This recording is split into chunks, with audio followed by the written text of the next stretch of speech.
Evening guys, কি খবৰ নিশ্চয় ভাল আৰু মোৰো ভাল বেয়া মাজত চলি আছে। যিহেতু এইকেইদিন ইমান গৰমৰ কাৰণেতো কোনো ক'তো ওলাবই পৰা নাই।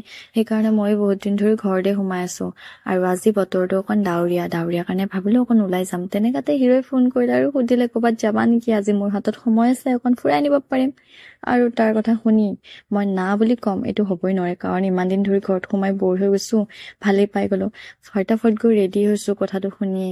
ৰেডি হৈয়ে জল্দিকে ওলাই আহিছো তাক লগ কৰিবৰ কাৰণে। আৰু ওলাই দেখিছো সি বাহিৰত বহুত সময় ধৰি ৰখি আছে। গৈ পাইছিলোহে, মোক কৈছে তোমাৰ ওলাওঁতে ইমান সময় লাগে নে? আধা ঘন্টা ধৰি ৰখি আছো মই। পিছে তাক কেনেকে বুজাও যে ছোৱালী মানুহ ওলাওঁতেতো অলপ সময় লাগিবই ন। এই ভিউটো দেখিছানে? এই ভিউটো ক'ত গম পাইছে নে নাই? যোনে গম পাইছে কমেন্ট কৰিব নাপাহৰিব। বহুত সময় ধৰি অকণ কথা বতৰা পাতিলো, ফূৰ্তি কৰিলো, ঘূৰিলো ফুৰিলো, আৰু তাৰপিছত ঘৰলৈ বুলি আকৌ আহি গলো, কাৰণ সন্ধিয়া হৈ যাব নহয়, বেছিতো দেৰি কৰিব নোৱাৰো। পিছে আপোনালোকে মোৰ ভিডিঅ' চাই কেনে পালে? ভাল পালে যদি লাইক কমেণ্ট